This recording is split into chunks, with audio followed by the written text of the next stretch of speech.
ઓમ શ્રી ગણેશાય નમઃ. જય શ્રી કૃષ્ણ મિત્રો. આજે આપણે સૂર્યનારાયણના એક ઘોડાની વાત કરીશું. જે સૂર્યનારાયણનો રથ છે એમાં જે ઘોડા હોય છે એની આપણે એક ઘોડાની વાત કરીશું. ખૂબ જ સરસ મજાની આ વાર્તા છે. સ્ત્રી હઠની એક આ વાર્તા છે. સમજવા જેવો વિડીયો છે તો ધ્યાનથી પૂરા મનથી સાંભળજો. વિડીયો સારો લાગે તો લાઈક અને શેર કરવાનું ભૂલશો નહીં. કોમેન્ટ બોક્સમાં એકવાર ભગવાનનું નામ પણ જરૂર લખજો. હર હર મહાદેવ. શિવશક્તિની જય. આપણે નારી જાતિના ગુણોની વાત કરીએ તો ગુણ તો નારી જાતમાં ખૂબ જ હોય છે, જેનું વર્ણન કરવું અઘરું છે.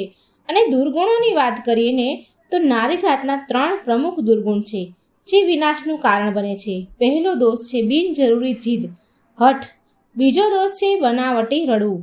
અને ત્રીજો દોષ છે કડવા વેણ, કડવી વાણી બોલવી. દ્રૌપદીજીને એક જીદે મહાભારત કરાવી. બનાવટી રુદનને રાવણના વંશના ભાગલા પાડી દીધા.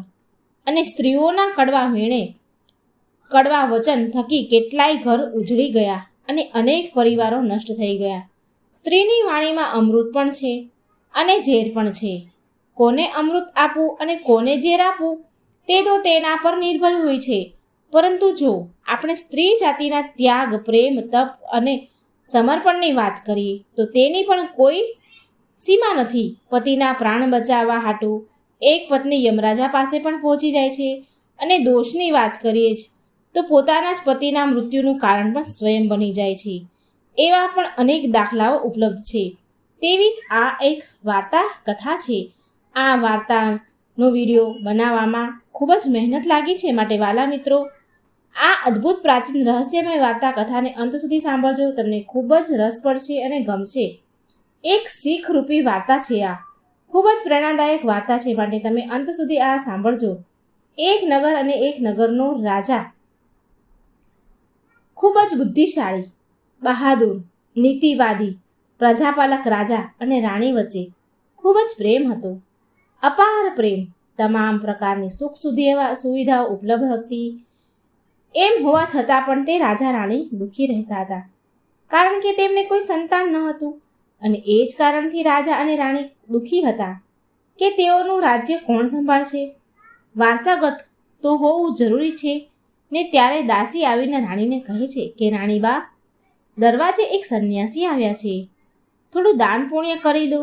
ત્યારે રાણી કહે છે કે દાન ધર્મ કરીને તો હું થાકી ગઈ. હું આજે આ મારું છેલ્લું દાન પુણ્ય હશે. આજ પછી હું ક્યારે દાન પુણ્ય નહીં કરું. આટલું કહીને રાણીએ એક ટોપલીમાં અનાજ લઈને સંન્યાસી પાસે જાય છે. અને સંન્યાસીની જોડીમાં અનાજ નાખવા આગળ વધે છે. ત્યારે સંન્યાસી રાણીનું દુઃખ સમજી ગયા. રાણીના દુઃખને સંન્યાસી કળી ગયા અને પૂછ્યું કે હે રાણી, તમને શું દુઃખ છે? તમને જોઈને મને દેખાઈ રહ્યું છે કે તમે ખૂબ જ દુઃખી લાગી રહ્યા છો. ત્યારે આંખમાં આંસુ સાથે રાણી કહે છે, મહાત્માજી, મારી પાસે બધું જ છે. તમામ પ્રકારની સુખ સુવિધાઓ ઉપલબ્ધ છે, પણ સંતાન નથી. લાખો પ્રયત્નો કર્યા, પરંતુ એમ છતાં પણ એ બધા પ્રયત્ન મારા વ્યર્થ ગયા. તો એ સાધુ સંન્યાસી બાવા કહે છે, રાણી, તમે ચિંતા ન કરો. હું તમને પુત્ર પ્રાપ્ત થવા માટે વરદાન આપું છું. ટૂંક જ સમયમાં એક પુત્ર તમારા ખોળામાં રમતો છે.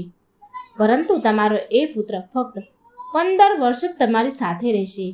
15 વર્ષ પછી તે પુત્ર આ દુનિયામાં રહેશે નહીં.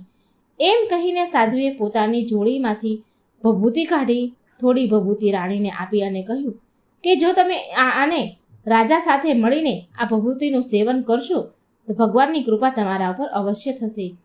રાણીને વરદાન આપીને સંન્યાસી તો આગળ વધ્યા.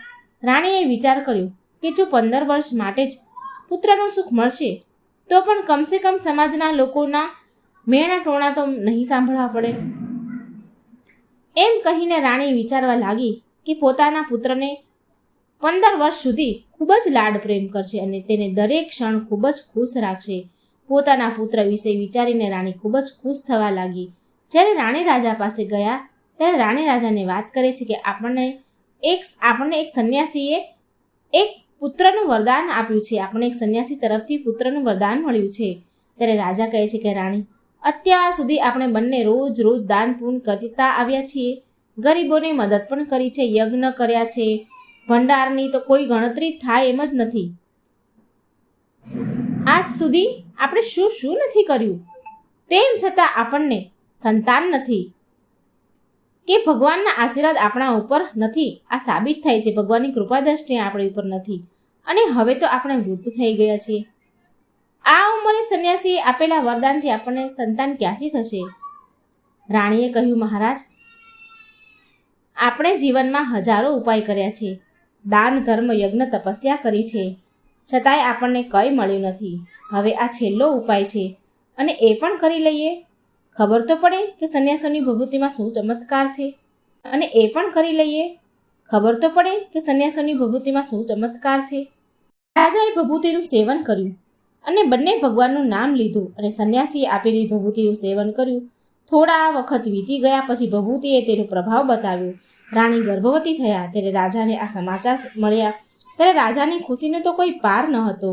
અને એ સમયે પણ આવી ગયો કે રાણીએ એક સુંદર પુત્રને જન્મ આપ્યો. રાજાએ જ્ઞાની પંડિતોને બોલાવી બાળકનું નામકરણ કરાવ્યું. રાજાએ ઘણા બધા વિદ્વાન પંડિતોને દરબારમાં બોલાવ્યા. જ્યારે જ્યોતિષ પંડિતોએ એ બાળકની કુંડળી જોઈ ત્યારે બધા જ્યોતિષોએ બાળકનું ભાગ્ય જોઈને ચિંતિત થઈ ગયા. એટલે રાજાએ પૂછ્યું કે હે જ્યોતિષ બ્રાહ્મણો, તમે શું વાતની ચિંતા કરી રહ્યા છો? ત્યારે જ્યોતિષોએ કહ્યું, રાજાને કહ્યું કે મહારાજ, તમારો પુત્ર ફક્ત 15 વર્ષ સુધી તમારી પાસે રહેશે. પછી તમારો પુત્ર આ દુનિયામાં નહીં રહે. સાધુ સંન્યાસીઓએ પણ આ વાત કહી હતી અને હવે જ્યોતિષોએ પણ એના ઉપર આ બધી વાત કરી, એના ઉપર મોહર લગાવી દીધી કે આ વાત સાચી છે. ભગવાનની ઈચ્છા સમજીને રાજા અને રાણી તે બાળકને ઉછેર કરવાનું શરૂ કરે છે. રાજા રાણી વિચાર કરે છે કે નિસંતાન હોવા કરતાં 15 વર્ષ સુધી તો સંતાનનું સુખ મળશે. એ પણ ખૂબ જ સારું. રાજ પરિવારમાં ઉછરીને બાળક મોટો થવા લાગ્યો. ધીમે ધીમે બાળક 5 વર્ષનો થયો. પછી રાજાએ રાજકુંવરને એક વિદ્વાન આચાર્ય પાસેથી શિક્ષા આપવાનું ચાલુ કર્યું અને તેને વેદ અને શાસ્ત્રોનો અભ્યાસ કરાવ્યો. હવે ધીરે ધીરે રાજકુમાર 12 વર્ષનો થઈ જાય છે અને તે જ સમયે રાજાને એક સારી રાજકુમારી મળી ગઈ. તો રાજકુમારના વિવાહ એ રાજકુમારી સાથે કરાવી દીધા. ત્યાં સુધી રાજકુમાર 14 વર્ષનો થઈ જાય છે. પછી એક દિવસ રાજકુમારે તેના પિતાને કહ્યું કે પિતાજી, મારે આપણા સમગ્ર રાજ્યમાં ફરવું છે. આજ સુધી હું આપણા મહેલની બહાર નથી નીકળ્યો. પુત્રની વાત સાંભળીને રાજા ચિંતામાં પડી ગયા, કારણ કે રાજકુમારનું 14મું વર્ષ શરૂ થયું હતું. હવે કોઈ મોટી દુર્ઘટનાનો, કોઈ અનહોની ઘટના ઘટવાનો ભય હતો. એટલે રાજાએ તેમના ચહેરા પર બનાવટી હાસ્ય સાથે પુત્રને કહ્યું, હા પુત્ર, તારે બહાર જવું જોઈએ. તારે આપણા રાજ્યની મુલાકાત લેવી જોઈએ અને આપણા રાજ્યની પ્રજાના સુખ દુઃખ જોવા જોઈએ કે આપણા રાજ્યની પ્રજા દુઃખી તો નથી ને? કારણ કે બેટા, મારા મૃત્યુ પછી તારે જ આ રાજ્ય સંભાળવાનું છે. તારે આ રાજ્યનો રાજા બનવાનું છે. પણ બેટા, એક વાતનું ધ્યાન રાખજે, તું ગમે તે જોવે, ગમે ત્યાં જાય, ગમે તે કરે, તેની વાત તારી પત્નીને ક્યારેય ન કરતો. એટલે રાજકુમાર કહે છે, ઠીક છે પિતાજી, તમે જે કહેશો તે જ હું કરીશ. રાજકુંવર આખો દિવસ તેની પત્ની સાથે વાતો કરતો, તેની સાથે હસી ખુશીની ક્ષણો વિતાવતો અને રાત્રે બરાબર 12 વાગે એટલે પલંગમાંથી ઉઠીને મહેલની બહાર જાય અને સવાર થતાં પહેલાં આવી જાય અને રાજકુમાર તેના પલંગ પર પાછો સૂઈ જાય છે. તેની પત્ની જાગે છે, જુએ છે તો પલંગ ઉપર રાજકુમાર નથી. એ વિચાર કરે છે કે તેનો પતિદેવ પથારીમાં તો નથી ને, પછી ક્યાં ગયા હશે? પથારીમાં તો છે નહીં, હવે ક્યાં હશે? તે આખા રાજમહેલમાં તપાસ કરે છે, પરંતુ એ રાજકુમાર, તેનો પતિ મળતા નથી. તે ખૂબ જ દુઃખી, હેરાન થઈ જાય છે. આવું બીજી રાત્રે, ત્રીજી રાત્રે, ચોથી રાત્રે આ સિલસિલો ચાલુ જ રહ્યો અને રાજકુમાર રાત્રે 12 વાગે મહેલની બહાર નીકળી જાય અને સવાર થાય ત્યાં એ પહેલાં આવીને પોતાના પલંગ પર સૂઈ જાય.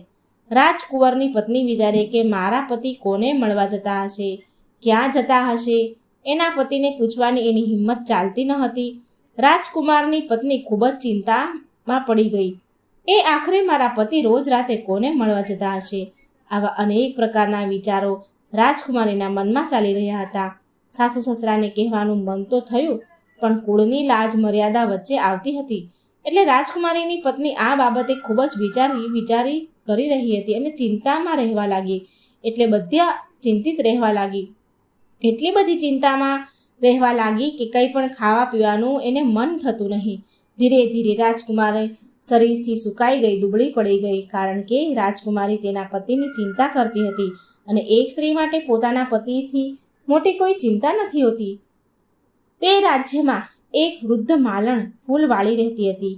તે હંમેશા નાની રાણીને જાત જાતના ફૂલ આપવા આવતી હતી. એક દિવસ વૃદ્ધ માલણ ફૂલ આપવા મહેલમાં આવી તો એ વૃદ્ધ મહિલાનું ધ્યાન નાની રાણી પર પડે છે. તો તે નાની રાણીને પૂછે છે કે રાજકુમારીને પૂછે છે કે તમને શું દુઃખ છે? નાના રાણીબા, તમે આટલા દુબળા કેમ છો? કેમ દુબળા પડી ગયા છો? દિવસે ને દિવસે તમારું શરીર સુકાઈ રહ્યું છે. ત્યારે રાજકુમારીએ નાની રાણીએ દિલ ખોલીને બધી જ વાત એ માલણને કહી કે હે વ્રજ માતાજી, હું તમને શું કહું? રોજ રાતે મારા પતિ રાજકુમાર પલંગમાંથી ઉઠીને ક્યાંક જાય છે અને સવારે પાછા આવી જાય છે, સૂઈ જાય છે પલંગમાં. આ કારણે હું ખૂબ દુઃખી છું. મને મનથી ખૂબ જ તકલીફ થાય છે. આ કારણે તો મેં મારો આહાર પણ હવે બંધ કરી દીધો છે. હું પાણી સિવાય કંઈ પણ નથી લેતી, એટલે હું આટલી સુકાઈ રહી છું. રાજકુમારની વાત સાંભળી પછી માલણ રાજકુમારીને કહે છે, ઉપાય બતાવે છે કે દીકરી, તું જે કહું તેમ કર, હું કહું એમ કર. આખી રાત ઊંઘતી નહીં, તું આખી રાત જાગતી રહેજે અને જ્યારે રાજકુમાર ક્યાંક જવા રવાના થાય ત્યારે તું રાજકુમારનો પીછો કરજે કે તે ક્યાં જાય છે અને શું કરે છે, કોને મળે છે. તો એ રાજકુમારીએ નાની રાણી જે હતી એ કહે છે કે માતાજી, મને ઊંઘ આવી ગઈ. તો એ માલણ કહે છે કે તારે જાગવું તો પડશે અને તને ઊંઘ ના આવે એના માટે તું તારા હાથની આંગળી પર ઘા કરી દે અને એમાં થોડું મીઠું ભરી દે. મીઠું તને ખૂબ પીડા આપશે ને તે દર્દના લીધે તને આખી રાત નીંદર નહીં આવે. નાની રાણી કહે છે, ઠીક છે માતાજી, હું આવું જ કરીશ. રાજકુમારે તેની આંગળી પર ઘા કરે છે અને એની ઉપર થોડું મીઠું લગાવી દે છે, જેથી આંગળીમાં ખૂબ પીડા થાય છે. પરંતુ મધ્યરાત્રિ થઈ તો દર્દ ઓછું થયું તો તેને ઊંઘ આવી ગઈ. ફરી નાની રાણી સૂઈ ગઈ. બીજા દિવસે માલણ ફરીથી ફૂલ લઈને આવી રાજકુમારીના મહેલમાં આવે છે અને પૂછે છે કે બેટી, શું તારા પતિ ઉપર તે નજર રાખી શકી?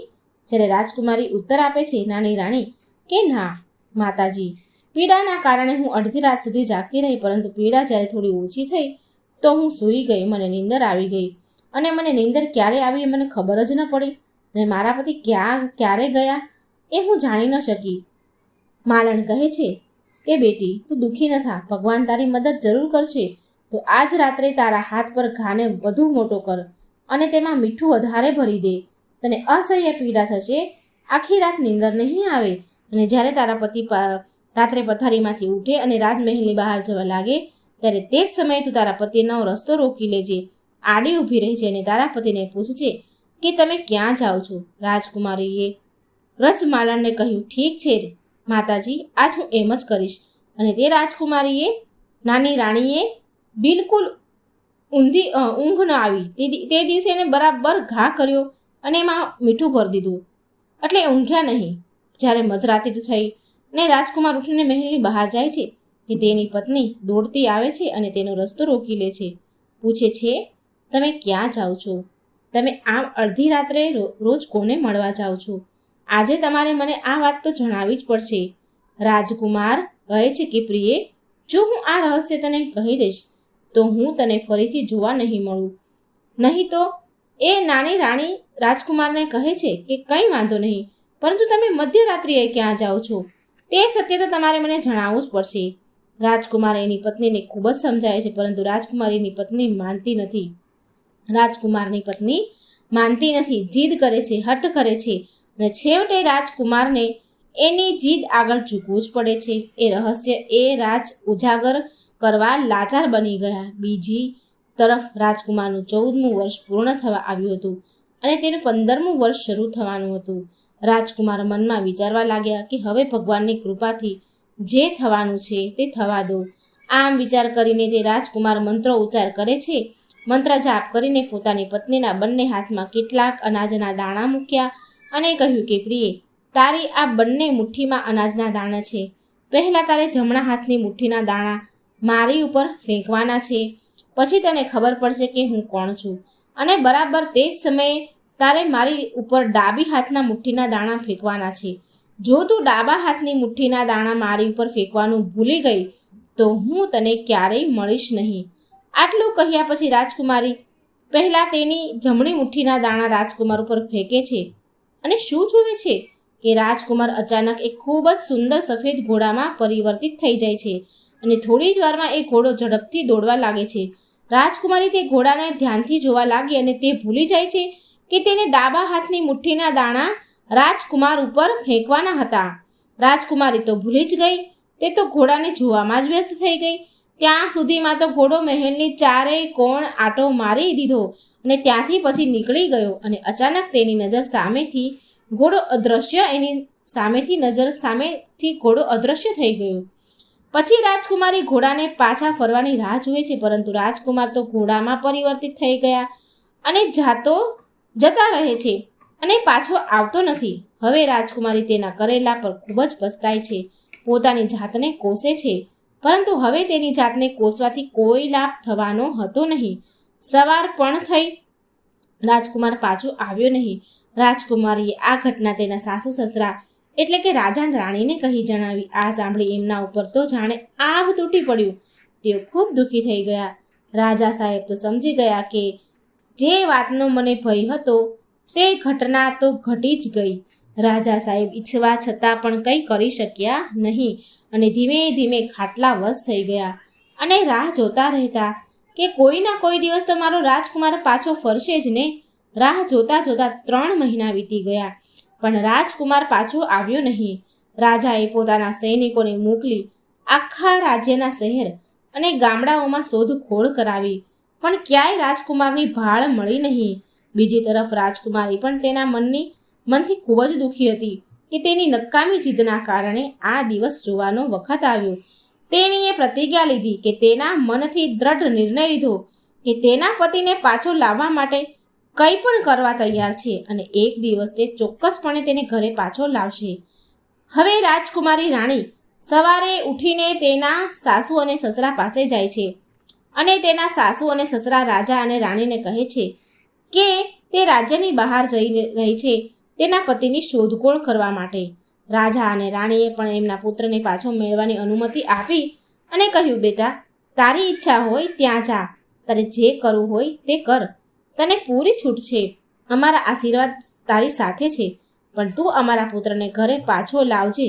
પછી રાજકુમારી એક સામાન્ય સ્ત્રીનો વેશ ધારણ કરે છે અને તેના કેટલાક નોકર ચાકરો કેટલીક આવશ્યકતી ખાદ્ય સામગ્રી ચીજ વસ્તુઓ સાથે લઈ તેના પતિની શોધમાં નીકળી પડે છે.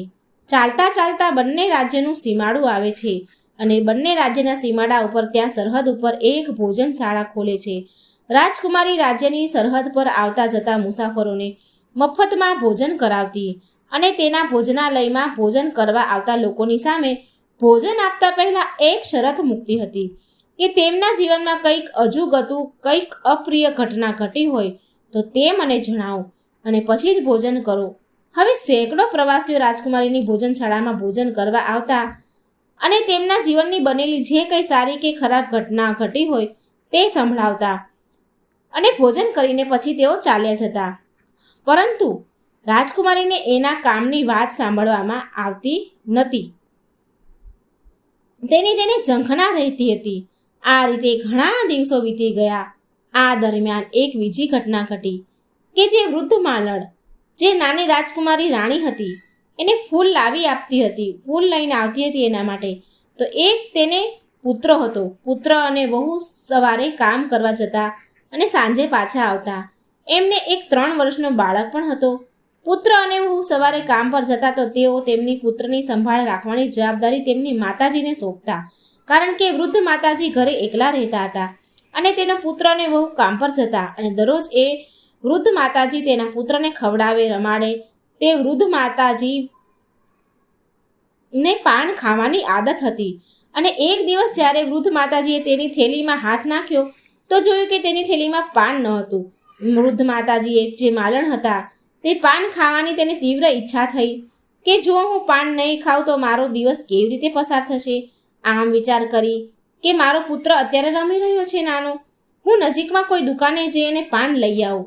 આમ વિચાર કરીને તે વૃદ્ધ માલણ પાડોશની દુકાનમાં પાન લેવા ગયા ત્યારે વૃદ્ધ માતાજી પાન લેવા ગયા તો પાન લઈને પાછા ફરવામાં એને મોડું થઈ ગયું.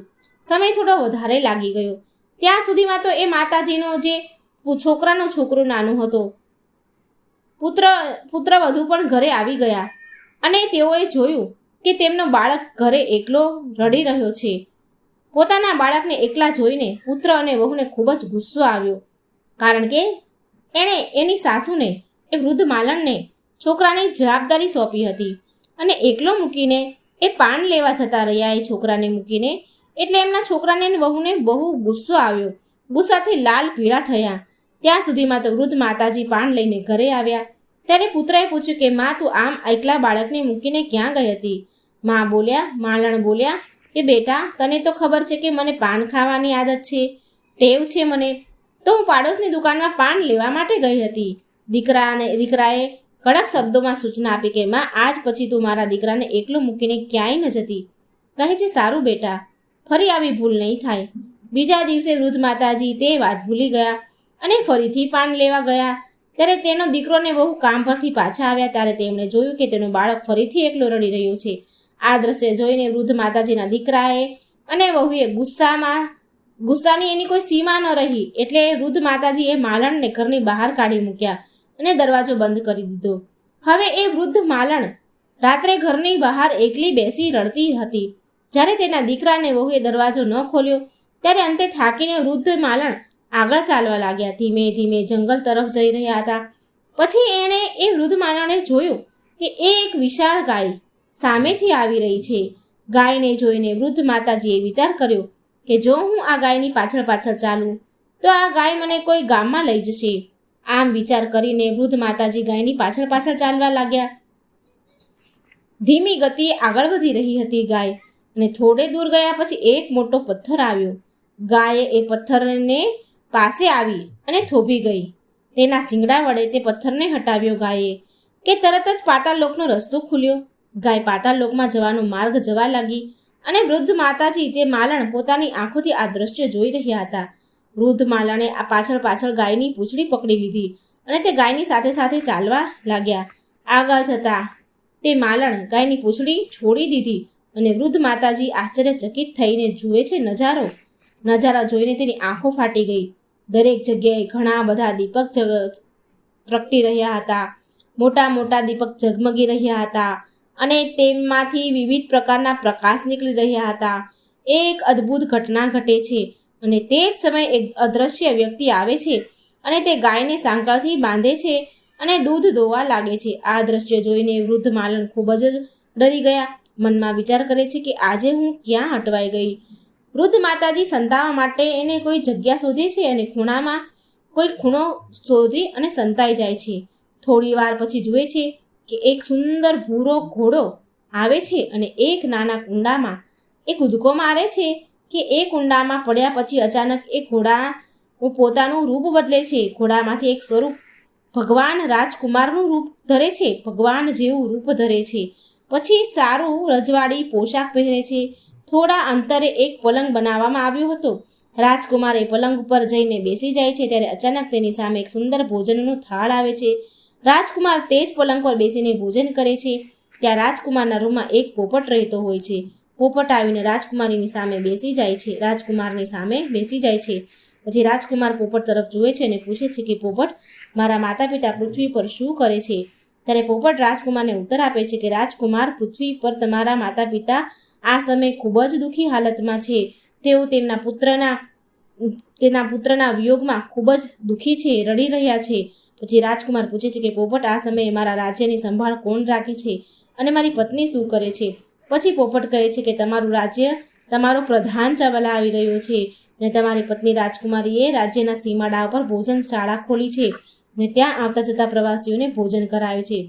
ત્યાં ભોજન કરવા આવતા અને પોતાની કામની વાત પૂછે છે અને પછી તેમને મફતમાં ભોજન કરાવે છે. આ બધું જોઈને વૃદ્ધ માલણ આશ્ચર્ય એનો કોઈ પાર ન રહ્યો. તેને ભૂખ કે તરસની પણ ખબર ન હતી. હવે તે શું કરું તે સમજી શકતી ન હતી. આખી રાત આ રીતે પસાર થઈ. સવારે રાજકુમાર ફરીથી ઘોડામાં પરિવર્તિત થઈ ગયા અને ઘોડો ક્યાં ગયો તે વૃદ્ધ માતાજીને ખબર ન પડી. પછી પાતાળ લોકમાંથી બહાર નીકળવા દોડતી ગાય આવી અને એને પછી વૃદ્ધ માતાજીએ વિચાર કર્યો કે હું આ ગાય સાથે પાતાળ લોકમાં આવી છું, તો તેથી હવે મારે આ ગાયની સાથે જ બહાર જવું જોઈએ, નહીં તો ખબર નહીં મારે સાથે શું ઘટના ઘટી શકે છે. પછી એ વૃદ્ધ માલણ તે ગાયની પાછળ દોડી અને ઝડપથી ગાયનું પૂંછડું પકડ્યું અને ગાયની સાથે સાથે પૃથ્વી પર આવી અને તે પાતાળ લોકની બહાર નીકળી જાય છે. પછી પાતાળ લોકનો રસ્તો પથ્થરથી ફરીથી બંધ થઈ ગયો. ગાય તો જંગલ તરફ ગઈ, પણ તે દ્રશ્યો જોઈને તે વૃદ્ધ માલણ ખૂબ જ ગભરાઈ ગયા હતા. તેણે જે કંઈ જોયું હતું તે કોઈને કહેવા માટે કે તે એકદમ બેચેન હતા કે હું કોને કહું. અને એ જ સમયે અચાનક વૃદ્ધ માલણને વિચાર આવ્યો કે રાજકુમારી રાજ્યની સરહદ પર એક ભોજનશાળા ચલાવે છે, માટે આ વાત હું રાજકુમારીને ન કરું તો કોને કરું? આ વાત હું રાજકુમારીને કહીશ. રાજકુમારીને મારી વાત ગમી ગઈ અને તે સમજી ગઈ તો આજથી મારે ખાવા પીવાની ચિંતા નહીં કરવી પડે. એમ વિચારીને એ વૃદ્ધ માલણ રાજકુમારીની ભોજનશાળામાં પહોંચ્યા. ત્યાં ભોજનશાળાના દરવાજા એક ઢોલ રાખવામાં આવ્યો હતો. વૃદ્ધ માતાજીએ જોરથી ઢોલ વગાડવા લાગ્યા અને ઢોલનો અવાજ સાંભળીને રાજકુમારીને વિચાર આવ્યો કે આજે કોઈ મોટી વાત કહેવા આવ્યું છે મને.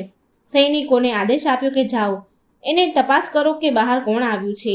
સૈનિકો વૃદ્ધ માલણ પાસે પહોંચ્યા અને તેઓ એ વૃદ્ધ માલણનો ઢોલ વગાડતા જુએ છે અને પૂછે છે કે તમે ઢોલ કેમ વગાડો છો?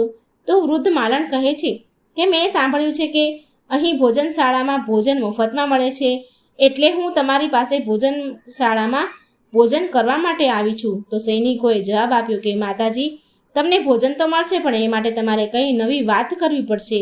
ત્યારે વૃદ્ધ માલણ કહે છે કે હા બેટા, હું એવી નવી વાત લઈને જ આવી છું જે સાંભળીને તમે દંગ રહી જશો. વૃદ્ધ માલણની વાત સાંભળીને સૈનિકોએ રાજકુમારીને કહ્યું કે વૃદ્ધ માતાજી દરવાજા પર ઊભા છે અને તે કંઈક નવી વાત કહેવા માંગે છે. રાજકુમારે સૈનિકોને આદેશ આપ્યો કે એ વૃદ્ધ માતાજીને અહીં લઈ આવ્યો. તેમની સાથે ખૂબ જ આદરપૂર્વક વર્તન કરજો અને એમની સારી રીતે સેવા કરજો. સૈનિકોએ રાજકુમારીનો આદેશ મળતા તેઓ વૃદ્ધ માલણને અંદર લઈ આવ્યા. એમની ખૂબ જ સેવા કરી અને વૃદ્ધ માલણ આગળ સુંદર વાનગીઓ ભરેલો થાળ મૂક્યો. વૃદ્ધ માલણે ઘણા દિવસો સુધી ભૂખ્યા હતા, એને ભોજન કર્યું ન હતું. જ્યારે સ્વાદિષ્ટ ભોજન જોયું અને ખાવાનું એને શરૂ કર્યું, પછી સૈનિકોએ વૃદ્ધ માતાજીને રાજકુમારી પાસે લઈ ગયા. તો રાજકુમારી વૃદ્ધ માતાજીને જોઈને માલણને ઓળખી ગઈ. રાજકુમારીને જોતા જ વૃદ્ધ માતાજી પણ તેને ઓળખી ગયા અને આશ્ચર્ય સાથે પૂછ્યું કે બેટા, તું અહીં કેવી રીતે આવી? જે રાજકુમારી પૂછે છે કે હે માતાજી, તમે મને કઈ નવી વાત કહેવા માંગતા હતા તે મને જલ્દી કહો, જણાવો. પહેલા તો વૃદ્ધ માતાજીએ એ વૃદ્ધ માલણે વાત રાજકુમારીને કહેવા માંગતી ન હતી, પણ રાજકુમારીએ વારંવાર વિનંતી કરી આગ્રહ કર્યો કે માતાજી, જો તમે એવી કોઈ રહસ્યમય વાત સાંભળી હોય, કોઈ ઘટના જોઈ હોય તો મને ચોક્કસ કહી જણાવો. હું આજીવન તમને રાજમહેલમાં રાખીને તમારી સેવા કરીશ. રાજકુમારીની આ વાત સાંભળીને તે વૃદ્ધ માલણ ખુશ થઈ ગઈ અને રાજકુમારીને બધું જ કહ્યું કે તે જેમણે જોયું હતું. વૃદ્ધ માતાજીની વાત સાંભળીને રાજકુમારીને ખાતરી થઈ ગઈ કે વૃદ્ધ માલણ જે કંઈ જોવે છે એ પુરુષ બીજો કોઈ નહીં પણ તેનો પતિ જ છે. ત્યારે રાજકુમારી વૃદ્ધ માતાજીને કહે છે, હે માતાજી, તમે જે કંઈ જોયું ત્યાં કૃપા કરીને મને લઈ જાઓ. પછી એ વૃદ્ધ માલણ રાજકુમારીને સમજાવતા કહે છે, બેટા, મેં જે ઘટના જોઈ છે તે પાતાળ લોકની ઘટના છે. હું તો કોઈક રીતે ત્યાંથી બહાર આવી ગઈ, પણ જો તું ત્યાં જઈશ તો તારા પ્રાણ જોખમમાં આવી જશે. તારી સાથે કોઈ અધિક ઘટના પણ ઘટી શકે છે. પણ રાજકુમારીને વૃદ્ધ માલણની આ વાત સાંભળવી ન હતી. એને તો બસ જવું જ હતું. એણે આમ વૃદ્ધ માતાજીની વાત સાંભળી નહીં. છેવટે વૃદ્ધ માલણે ત્યાં લઈ જવા માટે એને તૈયાર થઈ ગયા અને કહે છે કે ઠીક છે બેટા, જો તારે ત્યાં જવું જ છે તો હું તને ત્યાં જરૂર લઈ જઈશ, પરંતુ આજે નહીં, કાલે. આજ હું બહુ થાકી છું. તેથી બીજા દિવસે રાજકુમારીએ વૃદ્ધ માલણની હારે તે જ સ્થળ પર પહોંચે છે જ્યાં એક પથ્થર રાખવામાં આવ્યો હતો. થોડી વાર પછી ગાય આવી તેના શિંગડાથી પથ્થર હટાવે છે અને પાતાળલોકનો માર્ગ ખુલી ગયો. તે રસ્તેથી ગાય પાતાળલોકમાં જવા લાગી. રાજકુમારી પણ ગાયનું પૂંછડું પકડી અને પાતાળલોકમાં ગઈ અને સાથે વૃદ્ધ માતાજી પણ ગયા. બંને ખૂણે સંતાઈ અને પાતાળલોકનો નજારો જોવા લાગ્યા. થોડી વાર પછી એક સફેદ ઘોડો આવે છે અને તે ઘોડા એક કુંડમાં પડે છે અને પછી ઘોડામાંથી રાજકુમાર બની જાય છે. બીજા કુંડમાં સ્નાન કરે અને સુંદર વસ્ત્રો પહેરીને પોતાના પલંગ પર આવીને બેસી જાય છે. પલંગ પર બેસીને રાજકુમાર ભોજન કરે છે. અને સૂતા પહેલા રાજકુમાર સૂર્યદેવને આહ્વાન કરે છે, સૂર્યદેવનું સ્મરણ કરે છે. અને તે પછી રાજકુમાર પોપટ સાથે વાત કરે છે અને પોપટને પૂછે છે કે એ પોપટ, પૃથ્વી પર મારા માતા પિતા શું કરી રહ્યા છે? એ દિવસે પોપટ રાજકુમારને કંઈ પણ કહેતો નથી, મૌન રહે છે. પોપટ કંઈ બોલતો નહીં તો રાજકુમારને શંકા થવા લાગે છે કે બધું બરાબર નથી. રાજકુમારે પોપટ સાથે વાત કરવાનું બંધ કરી દીધું અને બીજી તરફ વૃદ્ધ માલણ અને રાજકુમારી આ દ્રશ્ય જોઈ રહ્યા હતા. પછી રાજકુમારીથી ધીરજ ન રહેવાયું નહીં. તે તરત જ દોડતી તેના પતિ પાસે ગઈ અને રાજકુમાર જે પલંગ પર સૂતો હતો, રાજકુમારી તેના પતિના પગને સ્પર્શ કરવા આગળ વધી તો રાજકુમાર તેને જોઈ ગયો અને જોઈને તેની પત્નીને ઓળખી ગયો. તે તરત જ થોડો પાછો હટી ગયો અને બોલ્યો કે નહીં રાજકુમારી, મને સ્પર્શ કરશો નહીં તો મોટો સર્વનાશ થશે. પછી રાજકુમારી થોડી પાછળ હટી અને તે ક્ષણે રાજકુમારી તેના બંને હાથ જોડી અને રાજકુમારને તેની ભૂલ માટે પસ્તાવો વ્યક્ત કરે છે, માફી માંગે છે અને તેની ભૂલ માટે માફી માંગી. રાજકુમારીએ કહ્યું કે પતિનાથ, મારે તમને પૂછવું ન જોઈતું હતું, પણ મેં જીદ કરી તમને મજબૂર કર્યા, એટલે તો હજી સુધી હું સજા ભોગવી રહી છું. આજે હું મારી ભૂલનો પસ્તાવો કરી રહી છું અને મારી ભૂલ હું સ્વીકાર કરું છું. મને ક્ષમા કરો રાજકુમાર, મને મારી ભૂલની સજા મળી ગઈ છે. હવે કૃપા કરી અને આપ મારી સાથે ઘેર આવો. તમારા માતા પિતા તમારા વિરહમાં અડધા થઈ ગયા છે. તમારી ચિંતા કરીને તમારા માતા પિતા હવે ખોરાક અને પાણી લેવાનું પણ બંધ કરી દીધું છે. તેમનું શરીર સુકાઈને કાંટો બની ગયું છે. તમારા વિના તમારી પ્રજા પણ ઘણી ઉદાસ છે. આખા નગરના લોકો ખૂબ જ ચિંતિત છે. તમારી પ્રજા તમારા વિના સુખી નથી. ત્યારે રાજકુમારીને કહે છે કે તમે ખૂબ જ મોટી ભૂલ કરી છે. હવે ફરીથી આવી ભૂલ કરશો નહીં. તો હજી તો હું તમને દેખાઉં છું અને પછી તો દેખાઈશ પણ નહીં. રાજકુમારની વાત સાંભળીને રાજકુમાર જોરથી રડવા લાગે છે. રાજકુમાર કહે છે કે હે પ્રિય, તું મને પાછું મેળવવા માંગે છે તો તારે એક કામ કરવું પડશે અને આ કામ તારે એકલીએ કરવું પડશે અને આ કામ ઘણું મુશ્કેલ છે, સરળ નથી. ત્યારે રાજકુમારી રાજકુમારને કહે છે કે હવે તમને પાછા પામવા માટે હું ગમે તેટલું મુશ્કેલ કામ હોય તો પણ ચોક્કસ પાર પાડીશ. તો રાજકુમાર કહે છે, રાણી, તમે આ પાતાળ લોકમાંથી જાઓ. એક વિશાળ ગાઢ જંગલ છે અને એવા 6 વિશાળ જંગલો વટાવી અને જ્યારે તમને 7મું જંગલ તમે પહોંચશો, 7મા જંગલે, ત્યારે તે જંગલની વચ્ચે એક પીપળાનું ઝાડ છે. તમે એ પીપળાની આજુબાજુના પાંદડા અને ઝાડીઓ બધું કાપીને ફેંકી દેજો અને તે જગ્યાને સ્વચ્છ મેદાન બનાવી દેજો. તે સ્થળે જંગલી હિંસક જાનવરો પણ છે, જેમ કે સિંહ, દીપડો, રીંછ, ચિત્તો. તમારે એ પ્રાણીઓથી પણ સચેત અને સાવધાન રહેવું પડશે અને તે જગ્યા ઉપર ગંગાજળ છાંટી અને શુદ્ધ કરી એ જગ્યા છાણથી લીપજો અને પછી તમે ત્યાં ખૂબ જ એક સુંદર રંગોળી બનાવજો. પછી તે જ જગ્યાએ બેસીને પૂજા કરજો અને તે પછી તે પીપળાના પણ પૂજા કરજો, પીપળાના ઝાડની પણ પૂજા કરજો. આ કાર્ય બપોર પહેલા કરવું પડશે. તમારે તે જગ્યાએ બેસીને શ્રદ્ધાપૂર્વક સૂર્યનારાયણનું આહ્વાન કરજો, તેમના જાપ કરવા પડશે. પછી પ્રસન્ન થઈને સૂર્યનારાયણ તે સ્થાન પર પ્રગટશે. એટલે પ્રગટ થાય પછી સૂર્યનારાયણ તે સ્વચ્છ સ્થાનને જોઈને ખૂબ જ પ્રસન્ન થશે અને કહેશે કે જેણે આ કાર્ય કર્યું છે હું તેને ઈચ્છિત વરદાન આપીશ.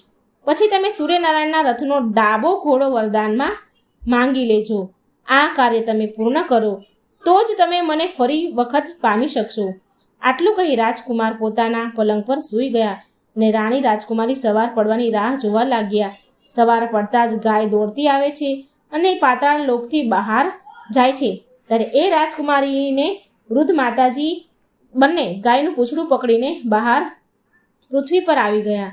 એ પછી રાજકુમારીએ વૃદ્ધ માતાજીને કહ્યું કે માતાજી, તમારું કાર્ય અહીં પૂરું થયું. તમે હવે ભોજનશાળામાં જાઓ અને હું અહીંથી જંગલમાં જઈશ. પછી રાજકુમારી જરૂરી ચીજ વસ્તુઓની લઈ રક્ષા માટે શસ્ત્રો જેવા કે હાથમાં તલવાર લઈ અને રાજકુમારી 6 જંગલોને પાર કરી અને 7મા જંગલમાં પહોંચ્યા. સર્વપ્રથમ તો રાજકુમારી ત્યાં રહેતા સિંહ, દીપડા, રીંછ અને અન્ય પ્રાણીઓને ભગાડે છે. પછી તે જગ્યાને સાફ કરી નાખે છે, ગંગાજળનો છંટકાવ કરે છે, પછી છાણથી લીપી અને ત્યાં રંગોળી પૂરે છે અને પછી જેમ રાજકુમારે કહ્યું તેવી જ રીતે ધ્યાન કરવા બેસે છે. સૂર્યનારાયણનું સ્મરણ કરે છે, આહ્વાન કરે છે અને બરાબર 12 વાગે છે તો સૂર્યનારાયણ રથ અને એ જ વૃક્ષની પાસે આવીને અટકે છે. જ્યારે સૂર્યનારાયણ એ રથમાંથી નીચે જુએ તો ત્યાં પવિત્ર વાતાવરણ જોઈને પોતે સૂર્યનારાયણ ખૂબ જ પ્રસન્ન થઈ ગયા અને કહ્યું કે જેણે પણ આ કાર્ય કર્યું છે તેને હું ઈચ્છિત વરદાન આપીશ.